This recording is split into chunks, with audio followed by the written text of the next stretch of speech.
जरा उस वक्त के बारे में सोचिए। ज्यादा पुरानी बात नहीं है जब इंटरनेट एक लग्जरी हुआ करता था। हम सब डेटा का इस्तेमाल बहुत सोच समझकर करते थे, है ना?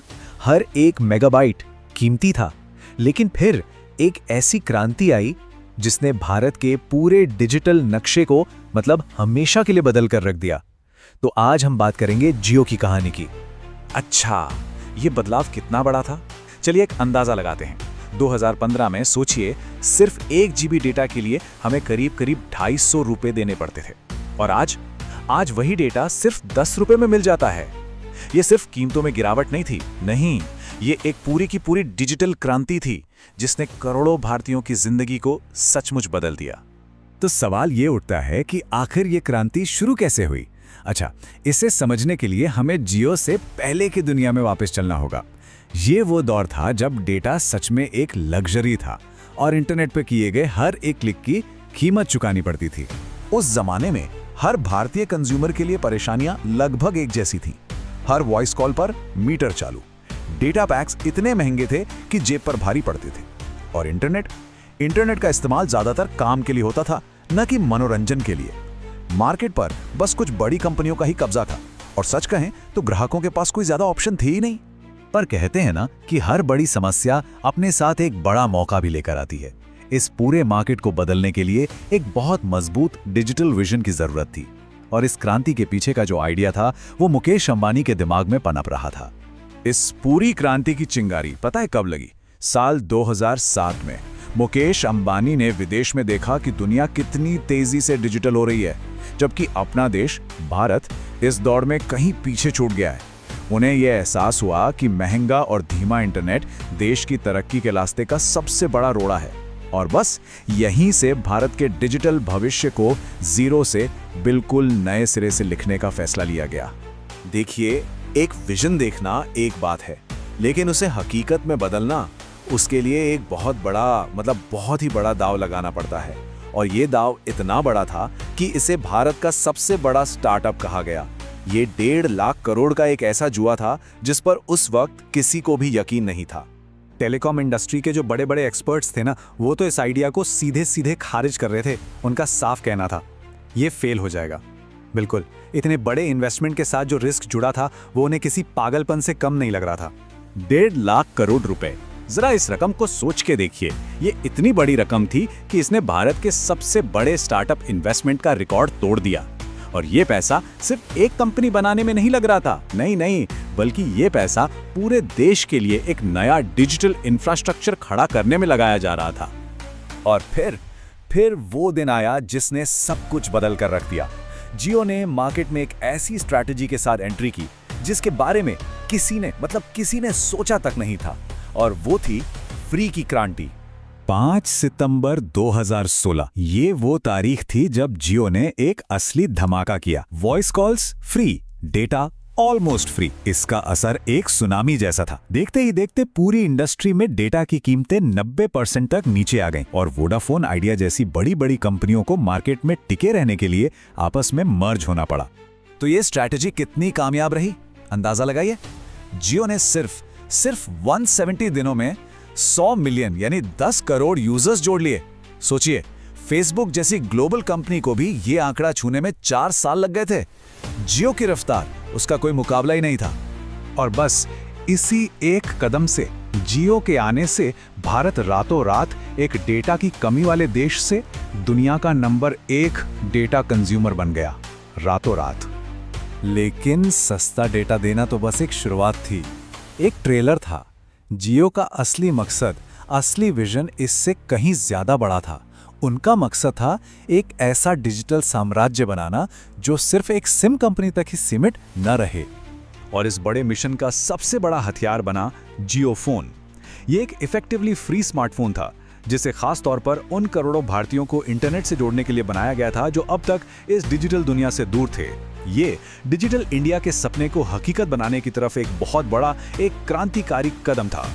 तो ये डिजिटल इकोसिस्टम आखिर है क्या चीज? देखिए, इसका मतलब सिर्फ सिम कार्ड बेचना नहीं है। इसका मतलब है एंटरटेनमेंट, शॉपिंग और हमारी रोजमर्रा की जिंदगी से जुड़ी हर सर्विस को एक ही नेटवर्क पर ले आना। सब कुछ एक जगह। और जियो का एम्बिशन कितना बड़ा है इसका पैमाना देखिए। जियो सिनेमा, जियो टीवी, जियो सावन, जियो मार्ट और तो और जियो फाइबर भी। ये सिर्फ सर्विसेज की एक लिस्ट नहीं है, नहीं, ये एक यूजर की डिजिटल दुनिया के हर कोने पर अपनी मौजूदगी दर्ज करने की एक सोची समझी स्ट्रैटेजी है। और इस स्ट्रैटेजी की कामयाबी पर दुनिया की सबसे बड़ी कंपनियों ने भी अपनी मोहर लगा दी। साल 2020 में जब गूगल और फेसबुक जैसी कंपनियों ने जियो में अरबों डॉलर का इन्वेस्टमेंट किया, तो ये बिल्कुल साफ हो गया कि पूरी दुनिया भारत के इस नए डिजिटल किंग पर पूरा भरोसा कर रही है। तो ठीक है, जियो ने भारत का मार्केट तो जीत लिया, लेकिन अब सवाल ये है कि आगे क्या? क्या भारत का ये डिजिटल बादशाह अब दुनिया के स्टेज पर अगला ग्लोबल जायंट बन सकता है? चलिए जियो के आज के स्केल को देखते हैं। 45 करोड़ से भी ज्यादा सब्सक्राइबर्स। ये नंबर इतना बड़ा है कि दुनिया के कई देशों की कुल आबादी से भी ज्यादा है। ये एक ऐसा सॉलिड बेस है जो ग्लोबल एम्बिशन को जन्म दे सकता है ना? और यही बात हमें सबसे बड़े सवाल पर ले आती है। जियो ने भारत को तो जीत लिया, पर क्या ये Amazon और Google जैसे ग्लोबल टाइटन्स को चैलेंज दे पाएगा? ये है जियो की कहानी का अगला चैप्टर, और यकीन मानिए पूरी दुनिया की नजर इसी पर टिकी हुई है। जियो का नाम सुनते ही दिमाग में क्या आता है? एक सिम कार्ड कंपनी, है ना? हम में से ज्यादातर लोग यही सोचते हैं, पर क्या ये पूरी कहानी है? नहीं, असल में जियो की असली कहानी तो अब शुरू हो रही है। तो सवाल ये उठता है कि अगर जियो सिर्फ एक सिम कंपनी नहीं है, तो फिर आखिर ये है क्या? चलिए मिलकर इस सवाल का जवाब ढूंढते हैं। ये कहानी है एक डिजिटल सुपर पावर के बनने की, एक ऐसी ताकत जो भारत के डिजिटल नक्शे को आप कह सकते हैं हमेशा के लिए बदल रही है। तो चलिए इस कहानी में और गहराई से उतरते हैं और देखते हैं कि जियो एक सिम कार्ड से कहीं कहीं ज्यादा कैसे है। सब कुछ शुरू हुआ एक बहुत बड़े और कहना होगा एक साहसी मिशन के साथ, भारत के हर एक इंसान तक इंटरनेट पहुंचाना। और यही वो बुनियाद थी जिसने जियो की इस जबरदस्त ग्रोथ को पावर दी और मोबाइल इंटरनेट को सच में सबके लिए एक्सेसिबल बना दिया। जियो का मिशन एकदम साफ था, डिजिटल इंडिया के हर कोने पर छा जाना। तो चलिए देखते हैं कि इंटरनेट कनेक्टिविटी में ये क्रांति, ये रेवोल्यूशन आखिर आई कैसे। मोबाइल इंटरनेट में तो क्रांति आ ही चुकी थी, तो अब जियो का अगला निशाना था घर का इंटरनेट। और इसी सोच के साथ बाजार में एंट्री हुई जियो फाइबर की। अब ये बहुत दिलचस्प है कि जियो फाइबर ने मार्केट को हिलाकर कैसे रख दिया। देखिए, जहां पुरानी ब्रॉडबैंड कंपनियां सिर्फ इंटरनेट देती थीं, वहीं जियो ने क्या किया? हाई स्पीड इंटरनेट के साथ साथ मुफ्त OTT सब्सक्रिप्शन और फ्री कॉलिंग सब एक ही पैकेज में। बस इसी एक कदम ने एयरटेल और बाकी सभी कंपनियों के लिए पूरा खेल ही बदल दिया। लेकिन कहानी सिर्फ कनेक्टिविटी पर खत्म नहीं होती। अरे नहीं, जियो यहां रुकने वाला नहीं था। अब बारी थी इस मजबूत नींव के ऊपर कंटेंट और कॉमर्स का एक पूरा साम्राज्य खड़ा करने की। देखिए, जियो ये बात बहुत जल्दी समझ गया था कि भविष्य सिर्फ इंटरनेट का नहीं बल्कि कंटेंट का है, और इसीलिए एक के बाद एक प्लेटफॉर्म्स लॉन्च हुए। जियो सिनेमा, जियो टीवी, जियो सावन, ये एंटरटेनमेंट के हर पहलू पर कब्जा करने की एक सोची समझी रणनीति थी। और फिर आया असली गेम चेंजर, जियो सिनेमा पर IPL की बिल्कुल मुफ्त स्ट्रीमिंग। जरा सोचिए, इस एक मूव ने पूरी इंडस्ट्री को हिला कर रख दिया। लोगों ने टीवी छोड़कर मोबाइल पर मैच देखना शुरू कर दिया और रातों रात जियो सिनेमा भारत का सबसे बड़ा स्ट्रीमिंग प्लेटफॉर्म बन गया।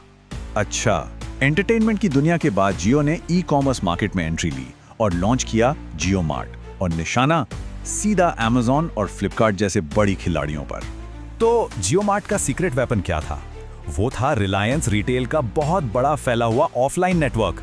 सोचिए, एक ऐसा एडवांटेज है जो सिर्फ ऑनलाइन काम करने वाली कंपनियों के पास है ही नहीं, और इसी ने जियो मार्ट को देश के कोने कोने तक पहुंचने में मदद की। और फिर हुई दुनिया की सबसे बड़ी टेक डील्स में से एक। साल 2020 में फेसबुक ने जियो में अरबों डॉलर्स का इन्वेस्टमेंट किया। इस पार्टनरशिप से क्या हुआ?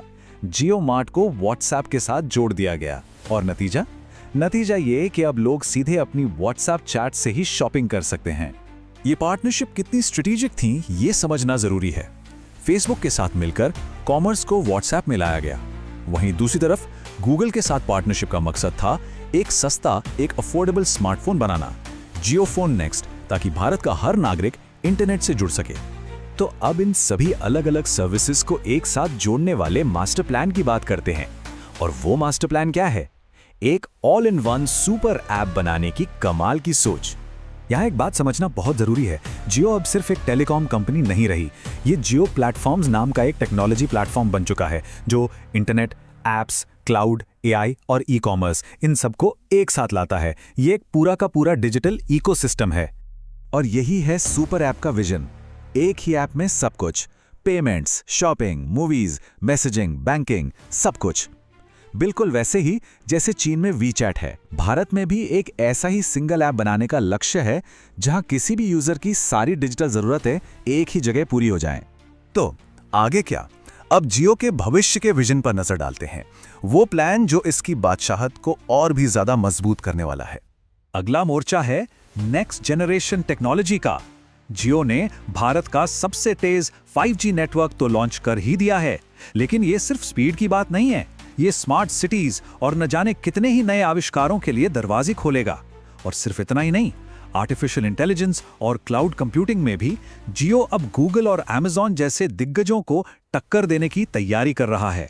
और ये सब कुछ मुकेश अंबानी के एक बहुत बड़े विजन का हिस्सा है, जियो को दुनिया की सबसे बड़ी टेक कंपनी बनाना और भारत को एक ग्लोबल डिजिटल सुपर पावर के तौर पे स्थापित करना। और इस विजन की ताकत को समझने के लिए बस इस एक आंकड़े पर गौर कीजिए, 450 मिलियन से ज्यादा यूजर्स। ये लगभग पूरे नॉर्थ अमेरिका की आबादी के बराबर है। ये नेटवर्क जियो को एक ऐसी ताकत देता है जिसकी कोई बराबरी नहीं। तो सबसे बड़ी बात क्या है? जियो की सबसे बड़ी ताकत है इसका हमेशा भविष्य पर फोकस करना। ये सिर्फ आज की समस्याओं को नहीं सुलझाता, बल्कि आने वाले कल के लिए तैयारी करता है। तो कुल मिलाकर कहें तो जियो सिर्फ एक कंपनी नहीं है, ये एक क्रांति है। एक ऐसी क्रांति जिसने भारत के इंटरनेट, यहाँ के बिजनेस और हमारे भविष्य को हमेशा के लिए बदल कर रख दिया है। तो सवाल वही है, क्या भारत का ये डिजिटल चैंपियन दुनिया का अगला डिजिटल किंग बन पाएगा? ये एक ऐसा सवाल है जिसका जवाब हम सब बड़ी बेसब्री से इंतजार करेंगे।